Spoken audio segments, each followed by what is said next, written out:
terus memberkati kehidupan kita, dan kasih Tuhan tidak pernah putus dalam hidup kita,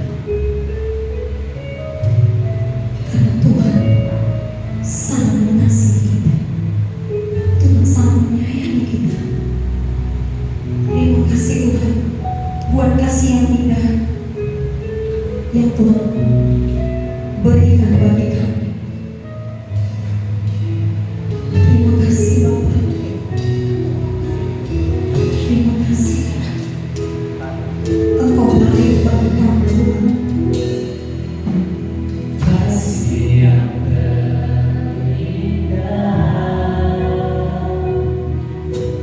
telah ku terima,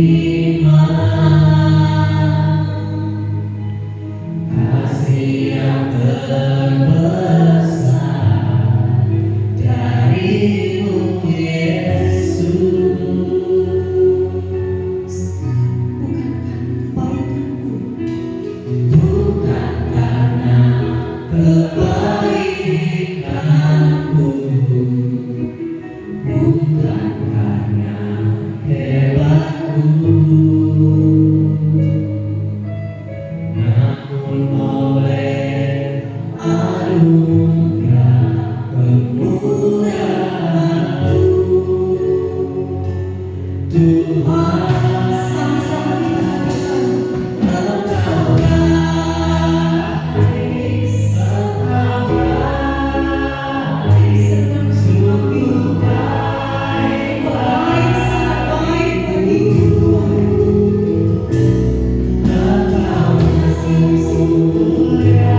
sungguh amat baik dalam hidup kami.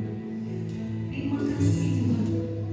Engkau Bapa yang mulia, Engkau Bapa yang agung, Engkau Allah yang memberkati setiap kami umat. Engkau melimpahkan segala sesuatu yang bagi hidup kami. Terima kasih Tuhan. Kita membuktikan bahwa Tuhan sangat mengasihi kami. Kita membuktikan bahwa Tuhan sangat baik bagi hidup kami. Terima kasih Yesus. Oh Yesus. Dengan iman-Mu, mari katakan, Engkau baik Tuhan.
Engkau yang mulia, Engkau yang baik. Hari ini kami rasakan kebaikan-Mu dengan kami dapat kembali mendengarkan firman-Mu. Dan biar rasakan di mana rangkaian ibadah ini boleh menjadi sebuah rangkaian yang membawa kami semuanya melihat kebaikan, melihat kasih setia-Mu yang tak pernah berhenti dalam hidup kami. Dan firman-Mu membuka bagi kami sesuatu yang baik lagi yang kami boleh patut syukuri dan kami boleh lakukan sebagai aplikasi daripada wujud syukur kami, bangga kami terhadap Tuhan yang telah menganugerahkan segala yang baik dalam hidup kami. Terima kasih Tuhan, saatnya kami akan mendengarkan sabda-Mu. Kata-katalah bagi kami sebab kami sedang siap untuk mendengarkan. Di dalam nama Tuhan Yesus Kristus, haleluya. Semua yang siap untuk diberkati, sama saya kita katakan amin. Silakan mulai. Shalom bagi kita semuanya, Bapak Ibu. Saya merasakan energi yang sangat luar biasa dari dekat ini. Mereka yang melayani powerful, semangat. Saya tadi mau lompat-lompatnya menikmati pujian yang disuguhkan pada kita semua saya. Kalau saya melompat maka akan banjir semua. Ya, di dalam sini udah pakai jas, pakai bajunya panjang lagi, ya. Udaranya bukan hanya hangat, tetapi sangat-sangat hangat. Yang membuat akhirnya saya harus tahan semangat saya. Sekarang bukan masalah gerakannya lagi, tetapi hati yang berarti-arti bagi Tuhan itu jauh lebih penting. Amin. Amin. Jangan ada yang tertidur kita kalau di gereja.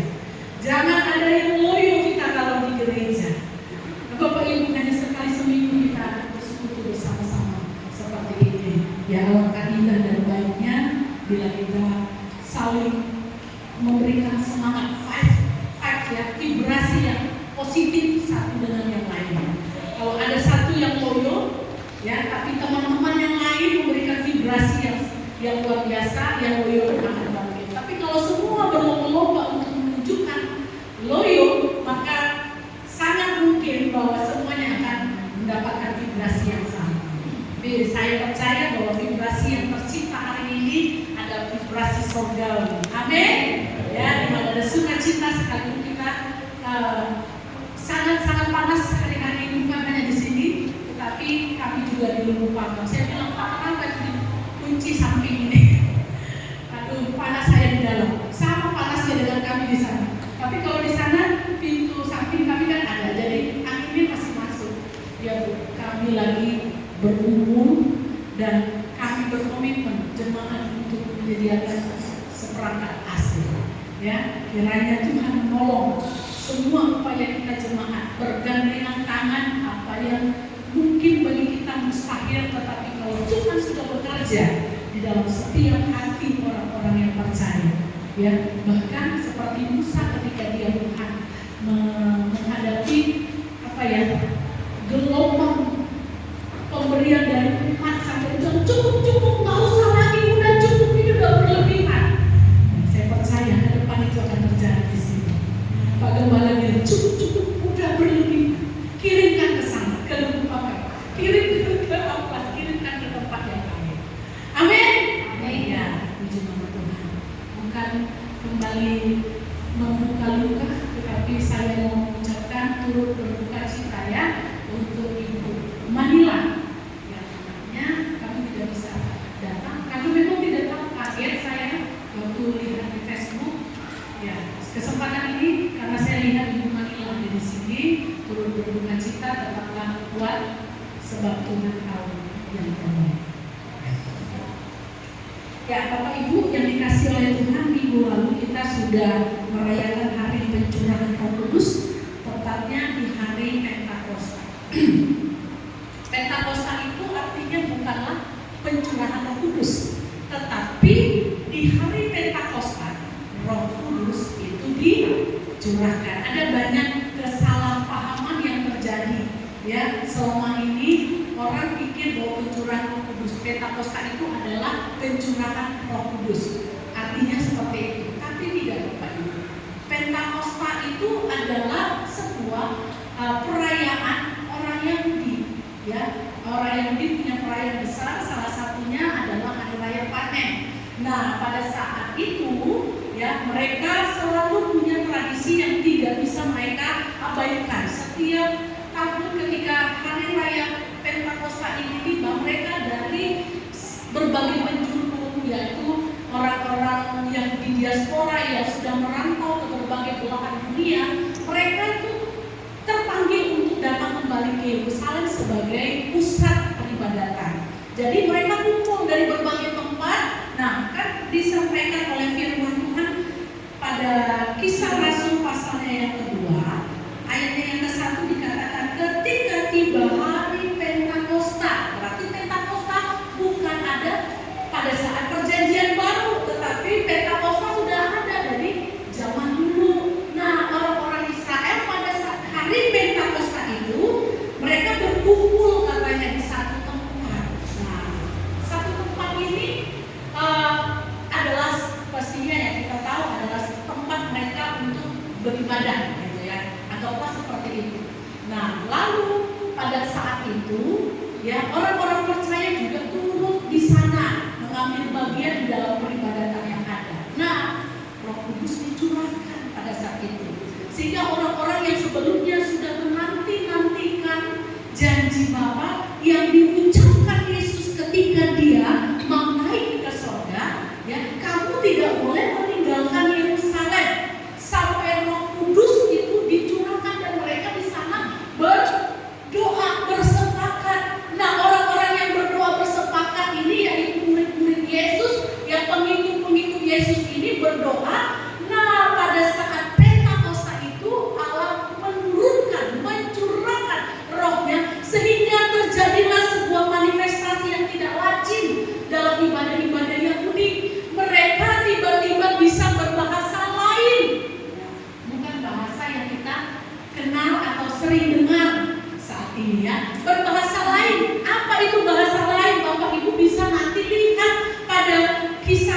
Bapak Ibu yang dikasihi oleh Tuhan, apa yang mau kita lihat setelah Roh Kudus dicurahkan kepada hidup orang-orang percaya? Itu yang sangat penting, Bapak Ibu. Pencurahan Roh Kudus itu fokusnya bukan kepada manifestasi di mana mereka tadinya tidak bisa bahasa Arab jadi bisa bahasa Arab, atau manifestasinya bukan kejang-kejang, teriak-teriak, muntah-muntah, ketawa ketiri, enggak. Tapi Bapak Ibu, apa yang tampak hari itu adalah sebuah awal. Tapi yang penting adalah bagaimana perjalanan orang-orang percaya pasca pencurahan Roh Kudus. Bapak Ibu yang dikasihi oleh Tuhan, apa dampak yang harusnya terlihat bagi orang-orang percaya yang Roh Kudus itu dicurahkan? Kita nggak bisa, Bapak Ibu, klaim orang yang bisa berbahasa roh seperti yang kita dengar hari-hari ini adalah orang yang dipenuhi Roh Kudus. Kita nggak bisa klaim bahwa dia adalah orang yang dicurahkan Roh Kudus, karena banyak saya perhatikan pintar berbahasa roh, dia bisa berbahasa yang aneh-aneh, tetapi kelakuannya sehari-hari tidak mencerminkan orang yang dipenuhi oleh roh. Dia berbahasa roh, tetapi mulutnya juga pada saat yang berbeda dia mengungkapkan kalimat-kalimat yang tidak membangun. Berbahasa roh tetapi menghujat, berbahasa roh ya, tetapi Bapak Ibu tidak mendukung hal-hal yang berbau rohani. Nah, banyak saya lihat hal seperti itu. Tapi hari ini saya mau mengajak kita, esensi daripada pencurahan Roh Kudus atas setiap orang percaya itu adalah yang apa kita saksikan, yang kita nanti Bapak Ibu bisa baca Kisah Para Rasul menceritakan ya dampak-dampak besar yang terjadi dalam hidup orang percaya. Saya akan bawa satu firman Tuhan yang disampaikan dalam Kisah Para Rasul 1 ayat yang ke-8, dan ayat ini sangat klasik bagi kita karena ini sering sekali yang disampaikan dan kita mungkin juga sudah hafal. Tetapi kamu akan menerima kuasa kalau Roh Kudus turun ke atas kamu. Bapak Ibu yang dikasihi oleh Tuhan, dikatakan kamu akan menerima kuasa kalau Roh Kudus turun atas kamu. Saya coba untuk mencari arti atau kata yang digunakan dalam kalimat ini. Bapak Ibu, sering sekali orang berpikir bahwa kalau Roh Kudus turun atas saya akan menerima kuasa, saya akan diberkati, yang miskin jadi kaya, yang sakit jadi sembuh, yang lumpuh akan berjalan, yang matanya tertutup akan terbuka, dan lain sebagainya. Bapak Ibu, kuasa yang digunakan dalam kata ini itu tidak ada hubungannya dengan itu semua. Tapi kuasa yang dipakai dalam bahasa asli kitab ini adalah dunamos. Kalau dalam bahasa Inggris dinamit. Kalau kita mau ke Indonesianya dinamis. Nah, dunamos itu adalah sebuah ledakan. Sama kayak bahasa Inggris lebih dekat ya, dinamit itu adalah sebuah ledakan. Nah, kalau ada sebuah bom yang dicampakkan ke tengah-tengah kita, Bapak Ibu, apa yang akan terjadi kira-kira? Apakah kita diam saja? Enggak ya, tentu kita akan bergegas ya, secepat-cepatnya kalau bisa nanti kita seperti jet kencangnya lari menghindari ledakan tersebut. Ada semangat, ada five yang membuat kita akhirnya bergerak kencang. Ada atmosfer yang sangat luar biasa di dalam diri kita untuk berlari. Nah, jadi Bapak Ibu, kuasa yang dimaksud di sini, kalau saya kembali ke bahasa Indonesia, dinamis itu adalah sesuatu yang sifatnya bukan hanya bicara tentang semangat, tetapi dia ada perkembangan, namanya juga dinamis. Ya, lawan kata dinamis adalah apa? Statis, menetap.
Kudus di dalam diri seseorang, kalau Roh Kudus dicurahkan Bapak Ibu, tidak ada satupun yang akhirnya bisa menahan.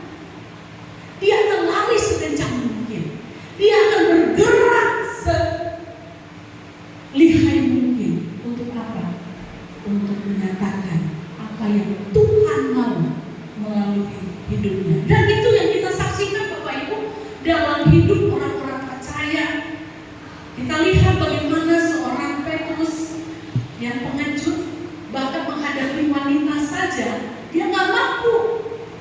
Gayanya aja maco gitu ya, gayanya aja kelihatan luar biasa. Tapi ketika berhadapan dengan seorang perempuan dan perempuannya mungkin juga biasa-biasa saja, dia bilang aku nggak kenal dia, aku bukan salah satu dari mereka, dikatakan oleh Petrus. Tapi lihat ketika Roh Kudus dicurahkan, dia berdiri di antara semua begitu banyak orang, dan ketika dia berdiri, akhirnya Roh Kudus itu membawa dia mampu untuk berkata-kata di depan podium, di depan ribuan orang.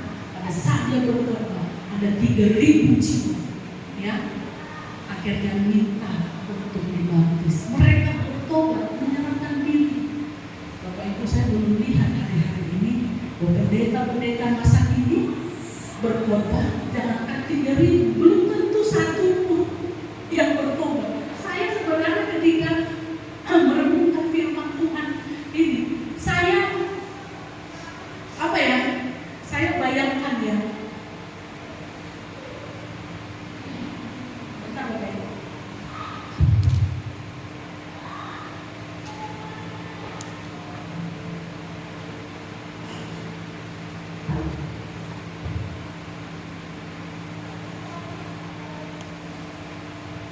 Betapa luar biasanya jadi seperti Petrus.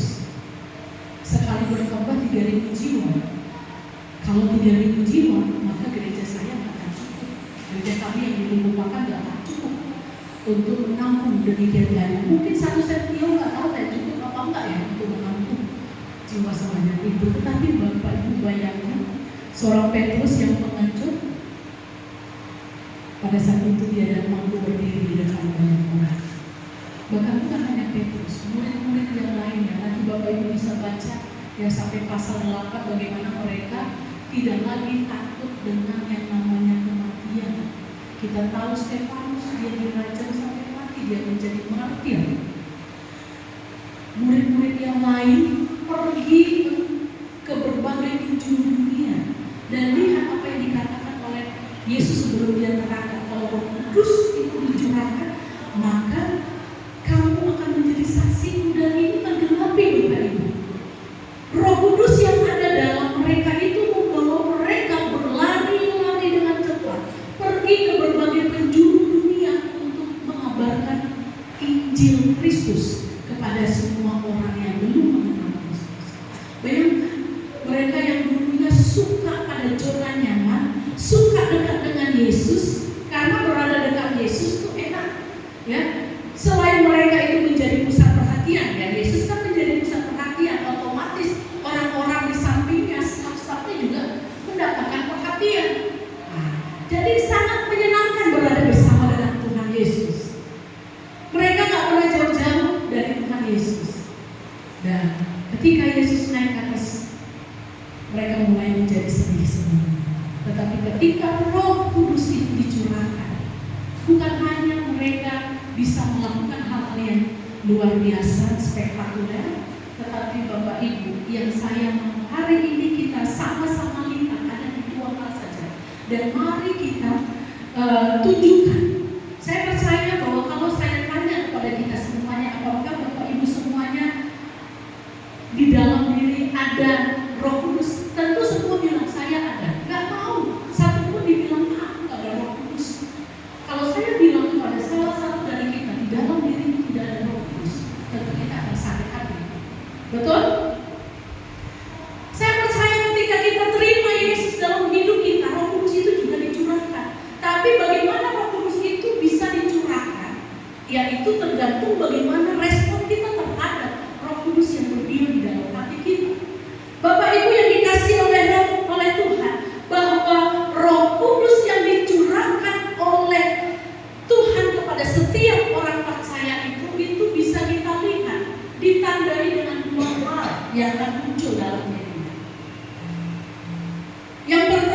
Bapak Ibu ada semangat membangun gereja. Bapak Ibu, saya tidak sedang berkata-kata tentang bangunan fisik. Bapak Ibu semua dan saya adalah gereja. Kita ini adalah kumpulan orang-orang percaya yang disekutukan dalam sebuah wadah yang bernama, ya kalau kita di sini adalah GKIN Pemasmur. Itu hanya merek, tetapi kita semua ini adalah gereja. Nah, orang-orang yang Roh Kudus berdiam di dalam dirinya itu selalu ada semangat bagaimana gereja itu terus dibangun, bagaimana gereja itu terus bertumbuh, bagaimana gereja itu terus bermetamorfosis, berkembang dia dari bentuk yang tidak sempurna menjadi sempurna. Dari kepokok lalu bulat, betul prosesnya seperti itu, lalu menjadi kupu-kupu. Ada keindahan ketika itu terlihat menjadi kupu-kupu, tapi waktu bentuknya modelnya kepokok tidak ada yang menarik, apalagi bulat, tidak ada menarik, menjijikkan. Tapi ketika dia berubah menjadi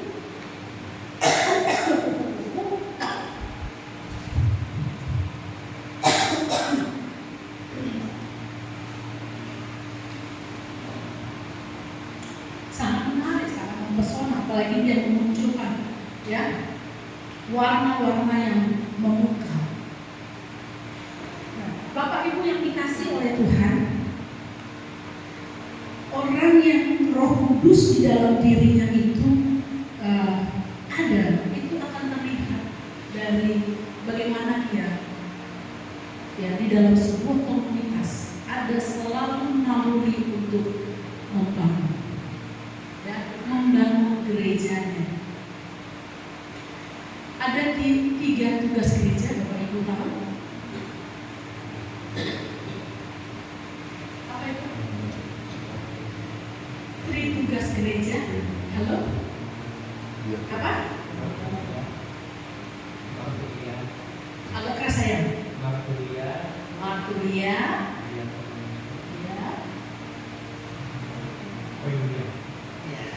Marturia, ya, diakonia dan koinonia.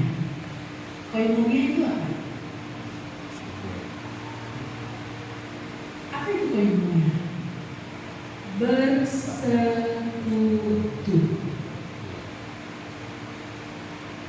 Ya.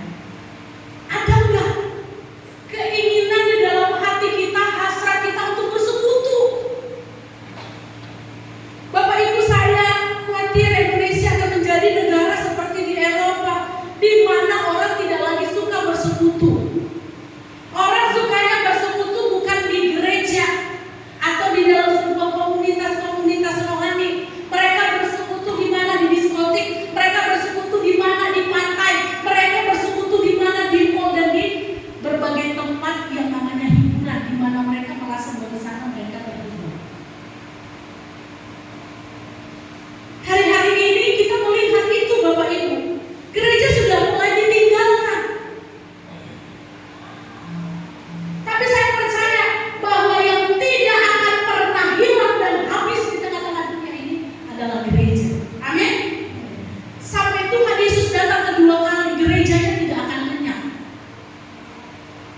Dan saya percaya dan saya berharap bahwa kita ini adalah gereja-gereja yang akan terus berjuang untuk membangun gereja sampai kapanpun, sampai kita tutup usia, kita terus punya semangat untuk membangun gereja. Dengan salah satunya kita bersekutu. Saya boleh katakan bahwa Bapak Ibu yang hadir di hari ini adalah orang-orang yang Roh Kudus itu dicurahkan. Nah, tandanya apa? Mau bersekutu. Lalu tugas gereja kedua selain tadi koinonia ada diakonia. Diakonia itu apa? Melayani. Kita ambil bagian dalam pelayanan yang ada. Dan melayani jangan kita persempit. Pengertiannya yaitu kita sebagai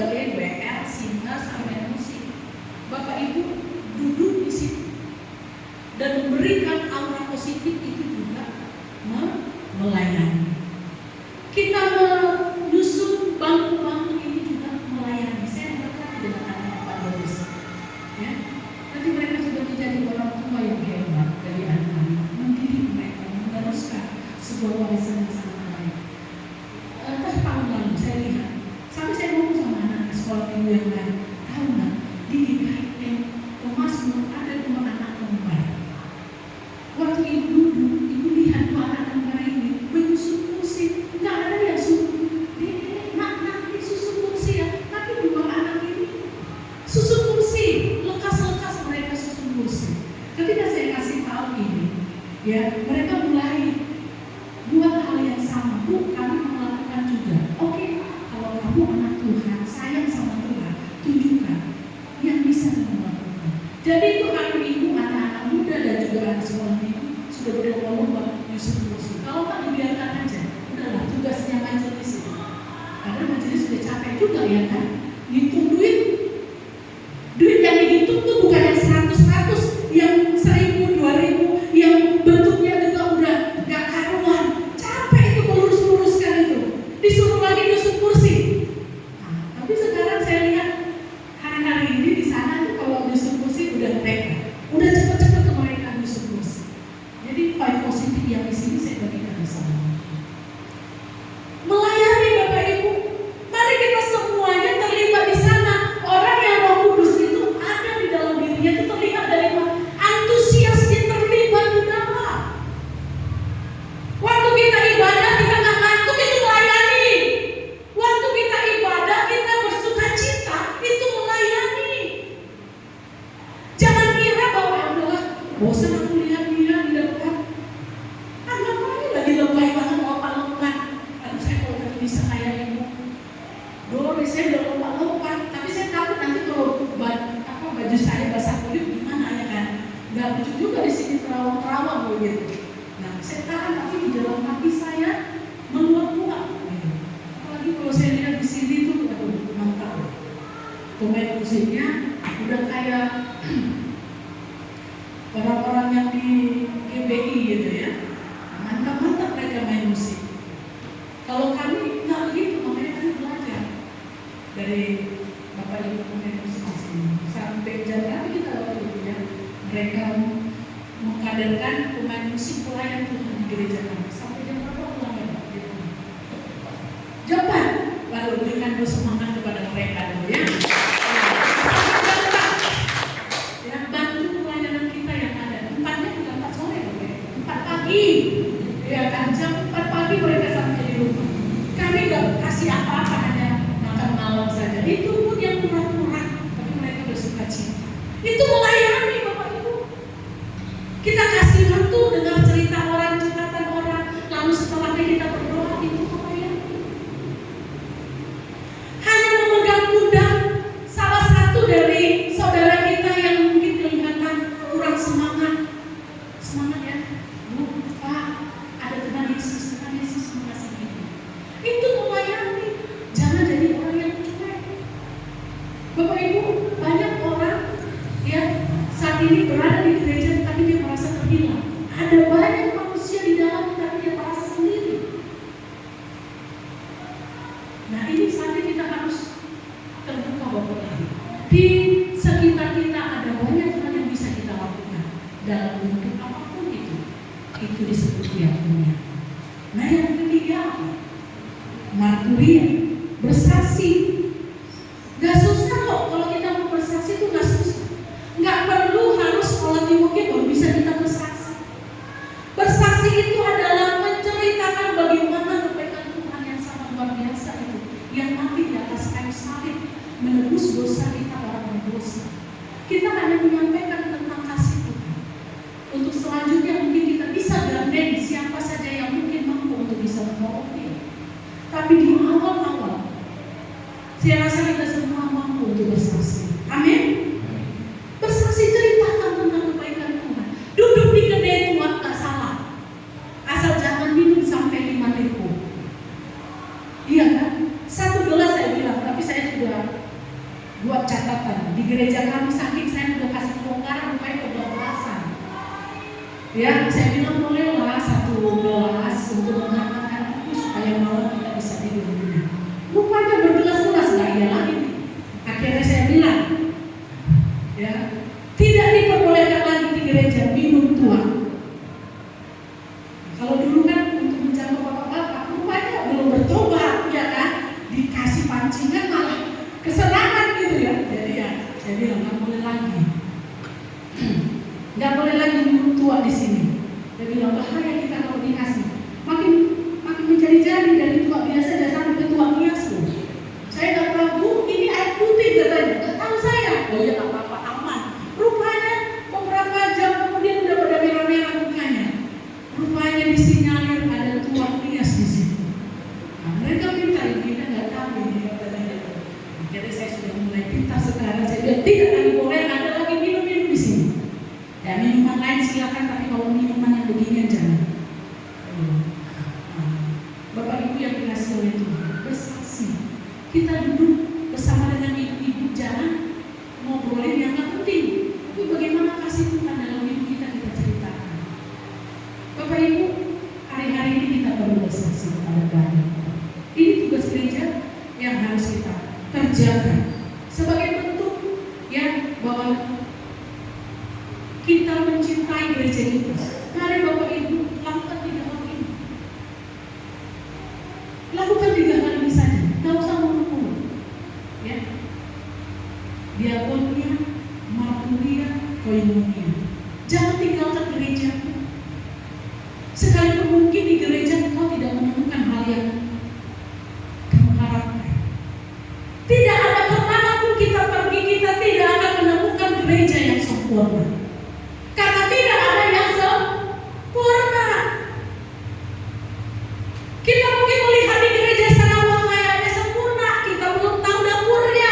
Ketika kita tahu dapurnya, baru kita bisa berkata, oh ternyata sama aja. Iya memang sama. Karena kita semua ini adalah orang-orang gelap yang dibawa keluar dari kegelapan menuju terangnya yang ajaib. Dan itu semuanya sedang berada dalam proses. Dan kalau kita mau mencari orang yang sempurna di tengah semua proses, akan sia-sia. Bertahanlah engkau di gerejamu. Itu sebagai bukti bahwa engkau punya semangat untuk membangun gereja. Sekalipun gerejamu nggak sempurna, gembalamu nggak sempurna, majelismu nggak sempurna, jemaat-jemaat yang ada pun nggak sempurna, bertahanlah, paku kakimu di sana. Jangan pergi dari satu tempat berpetualang ke tempat yang lainnya, karena dengan demikian engkau tak bertumbuh. Itu bukan gereja. Kalau istilah kami, kalau dulu di Jawa sering ada istilah GPPS, gereja pindah seenaknya dewe lah gitu, kira-kira begitu, sesuka hatinya. Nah orang yang seperti ini pada akhirnya dia tidak bisa tergembalakan dengan baik, karena nggak ada akhirnya gereja yang merasa terikat dengan dia, punya ikatan batin dengan dia. Kalau ada apa-apa, orang cenderung udah aku nggak dekat dengan dia. Dia kan bukan bagian dari kami. Bisa saja jangan disalahkan mereka. Bukan mereka nggak punya kasih, tapi itu naluri kemanusiaan. Jangan dipaksa orang akan menerima kita ketika kita sedang ada di dalam titik di mana kita butuh mereka, tapi mereka nggak hadir. Makanya penting Bapak Ibu, kita ada di dalam sebuah rumah rohani. Kita harus terbentuk di dalam sebuah rumah rohani. Gereja GKIM Masmur ini adalah rumah rohani Bapak Ibu. Dan saya punya rumah rohani di Lubuk Pakam sana bersama dengan jemaat-jemaat yang lain.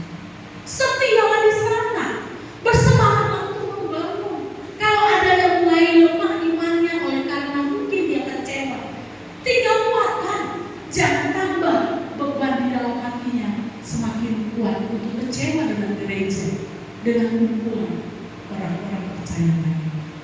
Itulah arti daripada semangat membangun gereja. Saya teringat dengan satu statement dari John Wesley. Dia memberikan ibarat gereja itu adalah seumpama ibu. Ibu kita itu adalah sosok yang tidak sempurna. Ibu kita itu banyak sekali kelemahannya. Terkadang membuat kita marah, jengkel. Kadang kalau anaknya terlalu bandel karena kelakuan ibu, dia bisa tinggalkan rumah. Tapi sekalipun dia tinggalkan rumah, dia tidak akan lama-lama keluar rumah. Ujung-ujungnya dia balik ke pangkuan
mereka memecah-mecahkan roti dan membagi-bagi. Tidak ada yang kaya akhirnya menjadi lebih menonjol atau yang miskin terlihat tak berdaya, karena mereka akhirnya terlihat menjadi sama karena saling berbagi.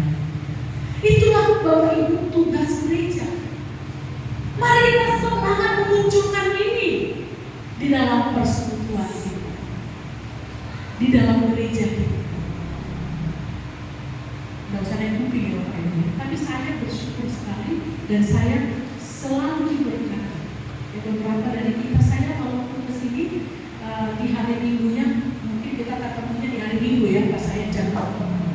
Tapi saya amati beberapa dari jemaat-jemaat ini ya, yang luar biasa hatinya. Saya sampaikan kepada Pak, kalau dia di gereja kayak gini modelnya, kayaknya dulu aku bisa sembuh.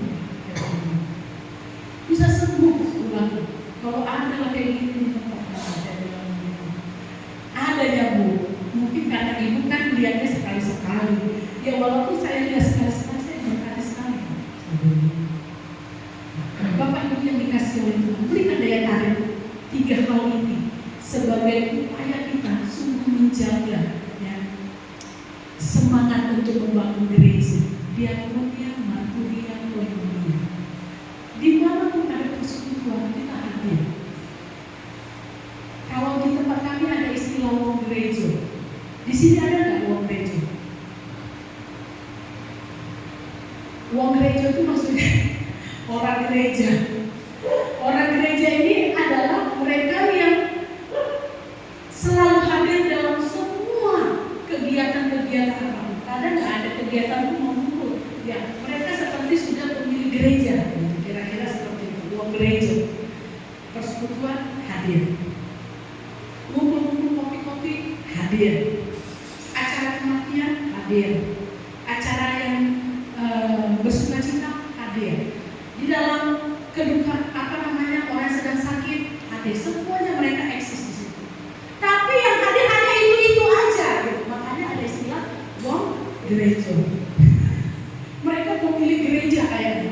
Tapi satu kali jemaat bilang, kenapa sih yang kita tambahkan wong gereja lainnya? Itu kuasa bukan ada pada saya, kuasa itu ada pada Tuhan dan di dalam diri orang itu mau nggak diaktifkan.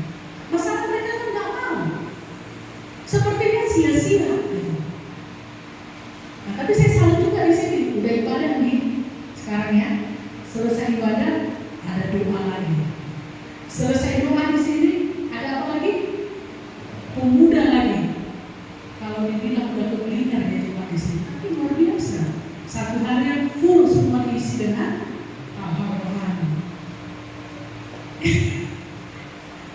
Luar biasa Bapak Ibu. Saya bilang di tempat kami belum tentu lupa. Kami tuh senang duduk-duduk ngobrol, selesai ibadah ngopi. Ibadah jam 2, ya beberapa saat itu gelisah itu kalau sudah terlalu lama gelisah. Nah, tapi ibadah nanti selesai misalnya kami sekarang udah di jam 11, nggak jam 10 lagi karena kami majukannya dari jam 8 ke jam 9 karena bilang Bu, tolonglah please janganlah di jam 8, kami nggak sempat, kayaknya nggak terkejar gitu. Akhirnya kita buat putuskan jam 10.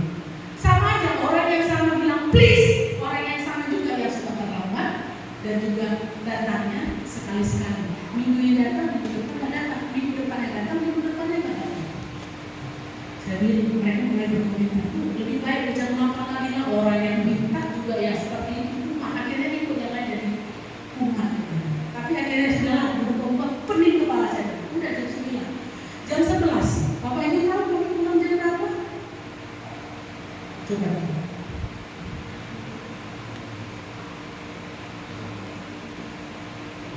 Kami bisa pulang sampai jam 4. Jadi isi ngobrol lebih banyak daripada ibadah. Saya bilang kita ini tidak ya. Makanya saya suka begini ya, kalau sudah berkumpul bahas. Tadi firman Tuhan tadi kita sharingkan. Jadi aku tanya itu sampai ini dulu pasti yang bahas firman Tuhan lagi besar di kepala yang memikirkan dunia ini disuruh bahas firman Tuhan. Bapak Ibu yang dikasih oleh Tuhan,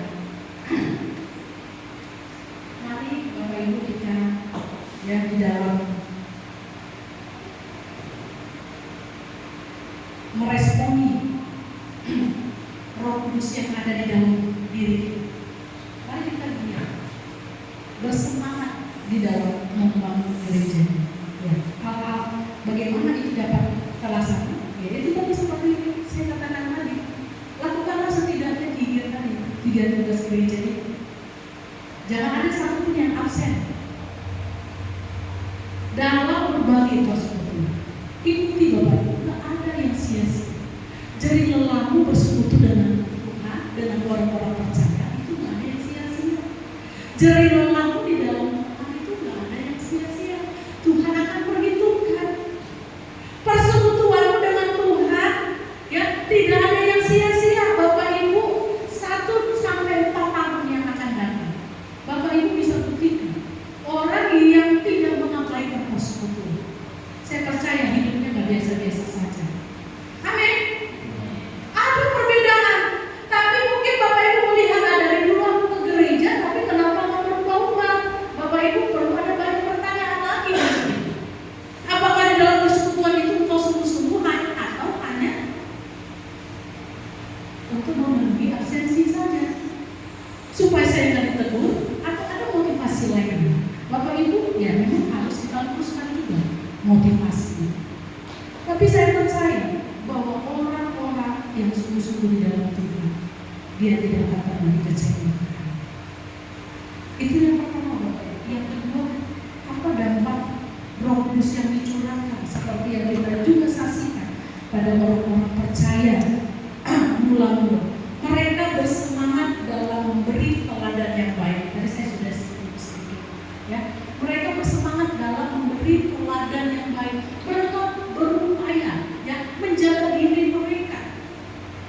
Adakah manusia lama itu masih tinggal di dalam? Pasti, Bapak Ibu.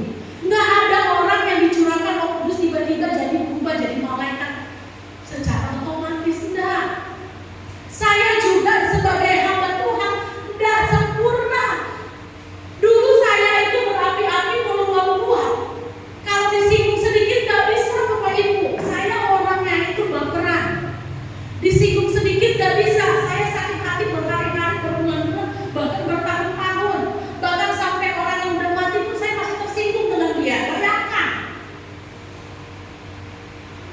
Saya masih sakit hati, kecewa dulu dengan bapak saya. Bahkan dia sudah di dalam kubur, dia sudah menjadi tengkorak. Saya masih sakit hati dengan dia. Saya bawa sampai Tuhan memberikan saya, baru saya bisa mengampuni.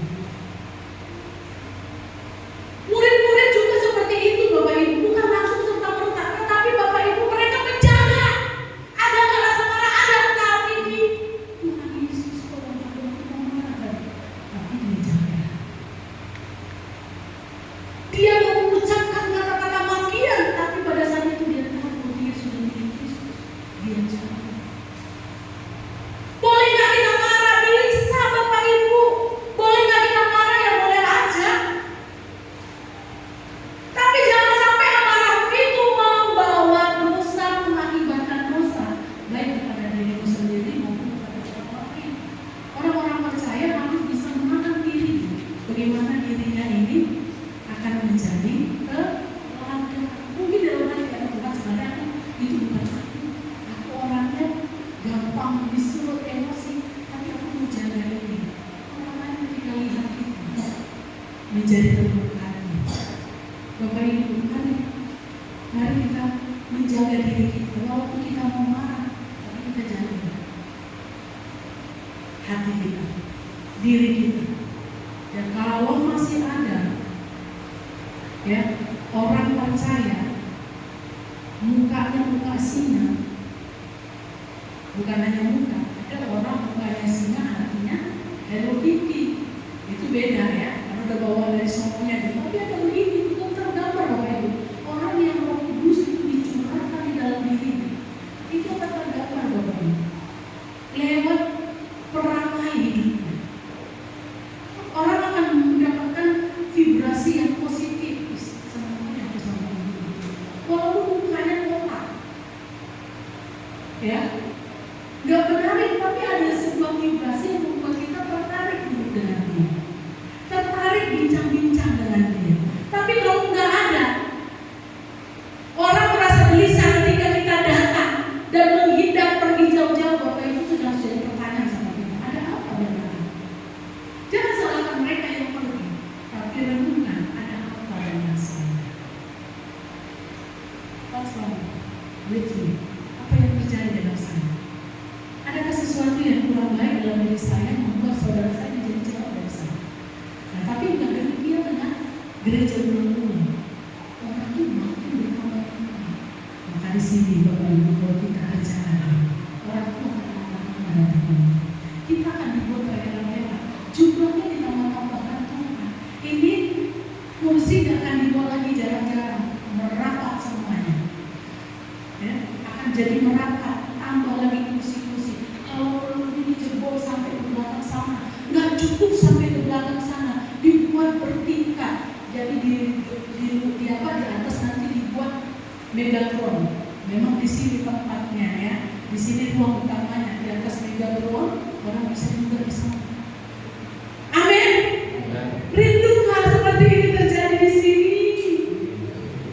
Amin. Iya. Saya selalu bilang ke Bapak Ibu kepada jemaat, Bapak Ibu jangan cukup puas dengan kita ini aja, ngomong gereja ini aja. Mari inginkan lagi jumlah yang lebih banyak. Kalau ada jemaat baru yang datang, Bapak Ibu jangan asik ngobrol sama yang terkenal. Langsung rangkul mereka, jatuh tangan mereka, hangatkan tangan mereka, hangatkan hati mereka dengan buat mereka minggu depan datang lagi dalam hati. Kami selalu buat begitu. Begitu datang yang baru, Ibu dibuka rumahnya, Bapak dibuka rumahnya, kami gak kasih kendor. Kamu boleh gak ya berkunjung ke rumah? Kami yang kenalan. Oh enggak, saya hanya berkunjung. Kalau hanya berkunjung, ngapain juga ya? Ini berkunjung di sini. Nah, begitu. Tapi begitu kita tahu dia ada di sini dan kita mengenalkan dia akan berkunjung. Itu hal yang saya selalu sampaikan kepada jemaat. Jangan asik dengan jemaat yang sudah ada. Kita masih bisa ketemu besok dengan dia. Tapi dengan yang baru ini, yang baru datang muncul kayak di sini. Kita nggak tahu besok dia masih datang nggak di sini. Nah, jangan-jangan ini kesan pertama dia. Nah, kesan pertama ini buat dia menggoda, tergoda. Selanjutnya terserah. Itu selalu yang saya sampaikan. Bapak Ibu, kalau ada jemaat yang baru di sini, rangkul rasa, pegang pinggang dia, jamah dia, hangatkan dia. Saya percaya Tuhan akan terus tambahkan jiwa-jiwa, beri teladan yang baik. Ya. Yang ketiga dan terakhir,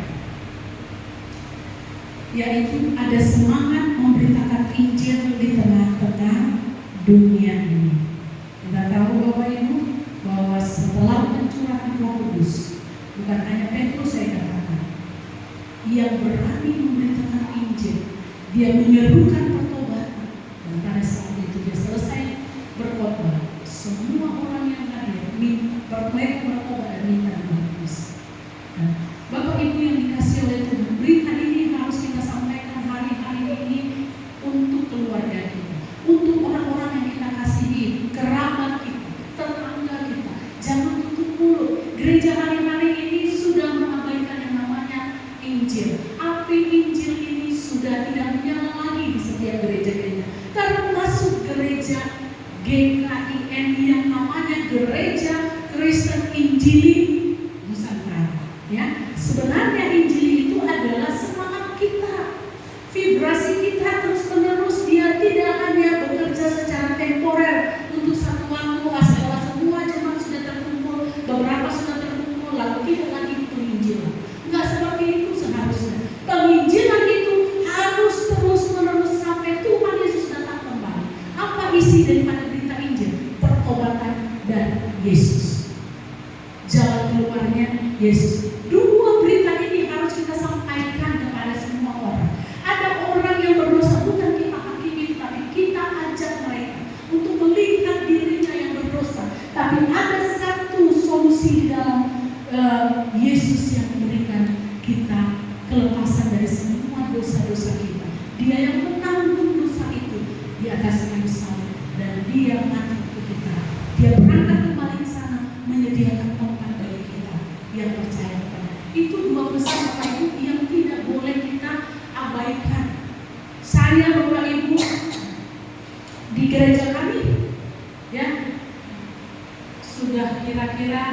berapa tahun ya, saya sudah tidak bisa hitung lagi berapa tahun kami sudah tidak lagi giat di dalam penginjilan. Kami sibuk di dalam urusan-urusan gereja, organisasi. Kami sibuk di dalam mengisi ornamen-ornamen di gereja. Bagaimana gereja semakin indah, bagaimana gereja itu semakin diisi dengan alat-alat yang modern. Tapi lupa bagaimana gereja harus menjalankan panggilan anak agung, yaitu memberikan Injil. Karena sejatinya Roh Kudus dicurahkan itu adalah supaya saya bersemangat, supaya orang-orang percaya bersemangat untuk pergi menjangkau jiwa-jiwa.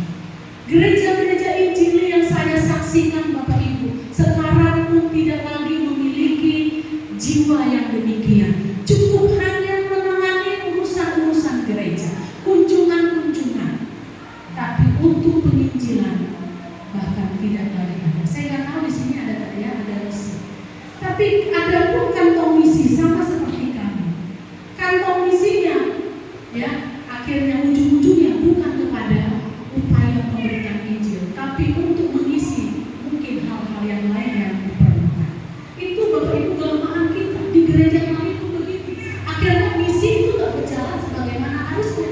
Harusnya gereja mengutus orang-orang yang sudah dewasa, yang memiliki beban panggilan untuk menjangkau jiwa, lalu kita mensupport dia supaya dia bisa hidup di sana dan membangun kerajaan Tuhan di tempat yang baru. Itu seharusnya penginjilan. Tapi ini sudah tidak dilaksanakan lagi. Kami salah satunya juga.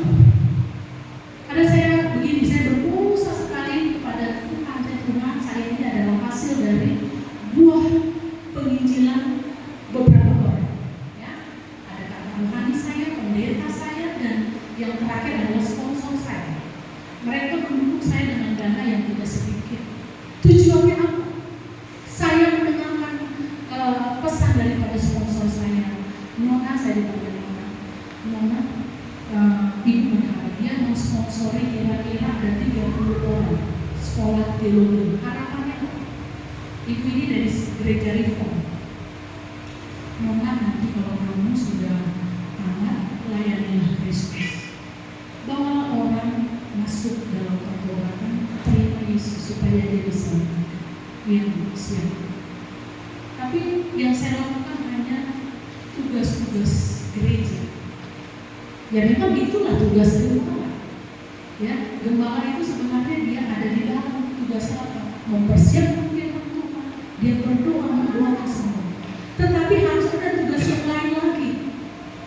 Nah makanya seorang gembala harus mempersiapkan tenaga-tenaga baru. Tidak mesti harus dari sekolah teologi, tapi jemaat-jemaat yang hatinya sudah terpanggil, kaderkan untuk membuka satu ladang yang baru, mencapai jiwa-jiwa. Nah, saya lakukan sendiri sampai jemaat saya hanya beberapa orang yang dulu punya semangat untuk itu. Tapi sekarang sudah berpenuh, bahkan sudah mati. Kalau saya bilang, ayo kita pergi. Bu, udah lah ya Bu, aku lagi ada urusan. Udah mati. Kenapa mati? Bukan salahnya dia, salahnya saya. Kenapa saya nggak terus kobarkan api penginjilan itu di hati jemaat saya? Saya loyo, akhirnya jemaat juga jadi loyo dalam penginjilan. Nah, saya tuh merasa berdosa sekali. Saya adalah buah dari orang-orang yang telah berdarah-darah untuk saya, yaitu pendeta saya yang mengajar saya, kakak rohani saya yang membimbing saya, sponsor saya yang membiayai pendidikan saya. Akhirnya saya benangkan dengan cara yang tidak bijaksana. Saya menyesali. Dulu saya punya semangat yang berapi-api dalam penginjilan. Tiap hari kami harus keluar. Kalau dulu belum punya mobil, ya hanya ada sepeda motor. Nah saya paling suka jalan daripada naik sepeda motor. Kenapa? Kalau saya jalan, saya punya kesempatan yang lebih banyak dan luas untuk mendekati orang-orang. Tapi kalau naik sepeda motor tiba-tiba kita berhenti, orang kan curiga, ini jangan-jangan membuat di Jakarta, ya. Tapi kalau sambil jalan kita punya banyak alasan, ya alasan saya mau berteduh, alasan saya boleh nggak saya minta segelas air minum. Itu menjadi pintu bagi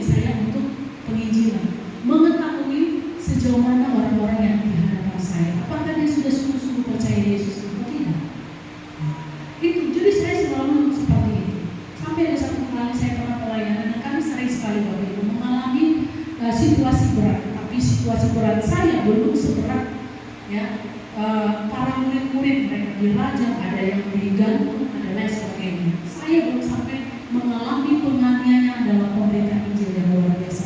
Tapi saya pernah disiram air, ya disiram air karena bolak-balik saya datang dan bilang kami tidak terima, kami sudah ada gereja. Saya bukan mau mengajak oknum ke gereja, tapi saya mau melayani oknum, berdoa untuk oknum. Gak perlu ada pendeta kami, ya disiram Bapak Ibu. Tapi gak tahu Roh Kudus memang selalu arahkan kaki kami ke rumah itu, gitu ya.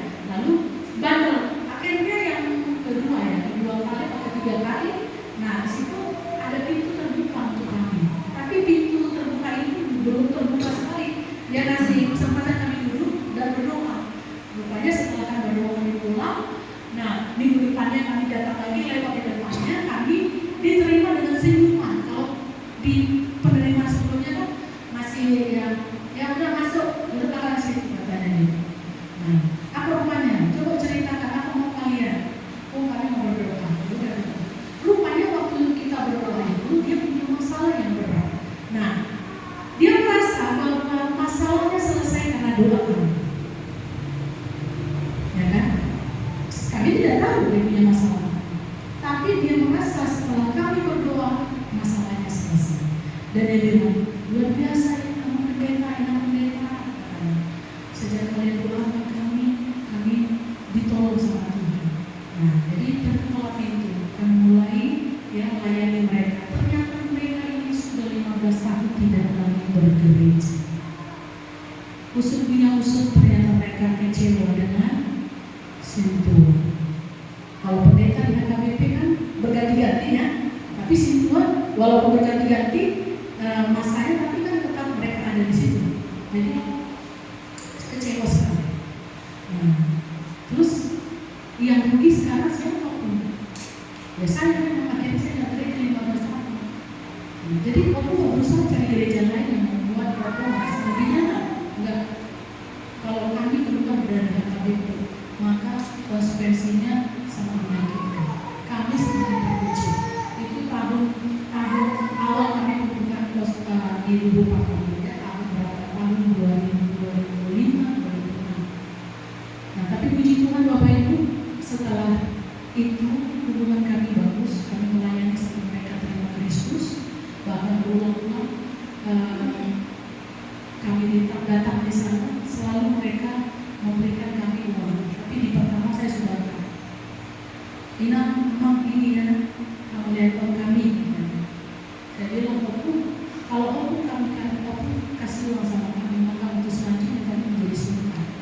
Alangkah lebih baiknya waktu gak usah beri apa-apa kepada kami. Kalau mau menabur, letakkanlah di rumah, di gereja. Kalau mau menabur di gereja kami, silakan, tapi jangan kasih ke saya. Saya bilang begitu, supaya saya nggak sungkan datang untuk melayani kalian di sini. Sampai saatnya dia mau tinggal, waktu itu ada acara pemuda, itu camp di Beras Kaki. Jadi Om Dori ini mau mati. Om Dori itu bilang begini sama Om Dori, panggilkan keluarga pendeta sama anak pendeta. Aku mau mati dengan terang lagi. Dia di rumah sakit itu gantung, kira-kira seperti itu. Ada rupanya di dalam dia yang belum diselesaikan dan kami apa di situ. Ada kuasa kegelapan yang dia pegang dan kami belum selesaikan. Jadi dia susah mati, dokter pun bingung gitu ya kan. Nah sebenarnya kalau dari segi medis itu udah nggak bisa lagi bertahan, tapi dia tetap bertahan. Terus dia bilang panggil dulu sama pendeta sama anak pendeta supaya didoakan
kita. Selama ada semangat, ada Roh Kudus yang menyemangati kita, saya percaya Tuhan yang akan kirimkan jiwa-jiwa itu untuk melayani. Karena kita nggak ngerti kok tiba-tiba Tuhan pertemukan dengan orang itu. Tuhan pertemukan itu bukan bukan kebetulan, tapi Tuhan punya maksud dan rencana. Sama seperti ketika Tuhan mengarahkan hati saya ke rumah opung itu nggak jadi jemaat kami. Saya bilang udah tetap aja opung di gereja HKBP, tetapi opung harus ke sana. Dan akhirnya mereka kembali ke sana. Tapi Bapak Ibu, yang sangat penting adalah dua orang ini, suami istri, menerima Yesus, dan saya percaya tempatnya bersama di atas surga. Tuhan bilang, satu orang saja kau selamatkan ya di dunia ini, maka 1000 malaikat di sana itu akan bersukacita. Satu orang saja kau bawa kepada Tuhan, 1000 malaikat di sana bersukacita. Bapak Ibu, tidakkah kita mau berkontribusi dalamnya? Amin. Bapak Ibu mau berkontribusi bagi kerajaan Allah? Hari ini minta sama Tuhan, Tuhan berikan jiwa itu, arahkan aku kepada jiwa yang Tuhan sudah siapkan untuk aku layani. Bapak Ibu, jangan jadi orang yang besar kepalanya saja, tapi kita menjadi orang yang harus seimbang, besar kepala, besar badan, besar kaki. Kakinya maksudnya besar itu untuk berjalan melangkah. Jangkau jiwa bagi Tuhan, buka mulutmu, speak up, jangan diam-diam saja, duduk sama mamamu, ngomongkan, sampaikan berita Injil, duduk sama papa, sampaikan berita Injil, Bapak bertobatlah sebab kerajaan Allah sudah dekat. Saya sering bilang itu sama dulu adik kecil saya masih kecil, mereka sepupu saya, bapak yang mabuk-mabukan terus, malas ke gereja, nggak cari duit, dia hanya numpang hidup dari istrinya. Lalu saya bilang sama dia, nah dek, saya bilang, dek, bilangkan ya sama bapak, Pak, kerajaan Allah sudah dekat, bertobat ya Pak. Jadi anak kecil itu kan nggak mikir-mikir dia datang tuh polos, saya kasih begitu, langsung dia bilang, Bapak bertobat sebab kerajaan Allah sudah dekat. Susah kan untuk menyampaikan hal itu? Mikir, enggak, anak kecil pun dia bisa. Akhirnya bapaknya bilang, siapa yang ngajari anakku? Bilang seperti ini, menghakimi aku bapaknya. Barunya dia, anak kemarin, udah pintar-pintar dia ngomong seperti itu sama aku. Bertobatlah sebab kerajaan Allah sudah dekat. Tapi puji Tuhan, mungkin waktunya lama. Itu dia masih kecil. Kalau Bapak Ibu kenal ya, Ruth Mamondang ya, Mensen Mamondang ada jadi guru itu kan besar-besarnya di saya, dari kecil kan sama saya. Lah, jadi kemarin itu meninggal, tahun yang lalu meninggal, dia bilang dalam rasa sakitnya, supaya aku diterima Tuhan Yesus. Bapak udah sampai di sana. Kuncinya yang satu, Bapak udah bertobat, terima Tuhan Yesus. Sembuh, jangan lari ke itu, tapi sembuh melihat Tuhan dalam tubuh. Sembuh, rajinlah melayani. Sembuh, bersaksilah kepada orang lain tentang Yesus sendiri. Saya bilang, dalam kurun waktu beberapa saat saja, ada kira-kira beberapa bulan yang pulih, gitu ya, pulih. Lalu tutup usia. Sebelum dia meninggal, saya doakan sekali lagi, hari ini tempatmu ada di surga. Terima Yesus sekalipun Bapak udah nggak dengar lagi, tidak bisa respon lagi, tapi hati, telinga Bapak udah bisa fungsikan hari ini. Terima Yesus dalam hati, surga adalah bagianmu. Saya bilang seperti itu. Bapak Ibu, tugas saya selesai. Tuhan tidak menuntut pertanggungjawaban atas nyawanya terhadap saya, sebab saya sudah lakukan itu kepadanya. Bapak Ibu, nyawa orang-orang berdosa di luar sana, itu yang bertanggung jawab adalah kita semuanya. Nyawa suamimu, nyawa istrimu, nyawa anakmu, nyawa mamamu, nyawa bapak kita. Semua itu dituntut dari kita. Kenapa kita yang dituntut? Karena kita sudah lebih dulu diperdekakan, dan Tuhan mau kita yang bergerak menyuarakannya kepada mereka. Jangan tenang tidur kalau Bapak belum bertobat. Jangan tenang tidur kalau Mama belum bertobat. Jangan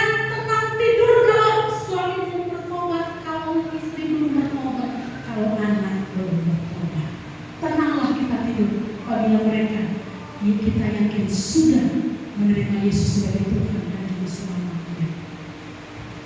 Maka di sorga tidak akan dituntut oleh Tuhan.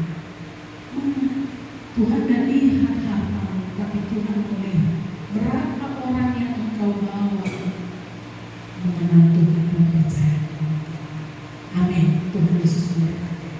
Terima kasih Bapak untuk hari ini firman-Mu telah disampaikan, dan biarlah kami semuanya yang mendengarkan, kami menjadi orang-orang yang sungguh-sungguh bersemangat, karena kuasa itu ada pada kami ketika Roh Kudus dicurahkan. Kami adalah orang-orang yang sudah dipenuhi oleh Roh Kudus. Maka biarlah kiranya Tuhan, kami akan lakukan 2 hal ini: semangat dalam membangun gereja, semangat di dalam memberi teladan yang baik, semangat di dalam memberitakan Injil sampai dimanapun Tuhan mengizinkan kami. Dan biarlah Tuhan, kami melihat pelayan yang besar itu terjadi di sini. Terpujilah nama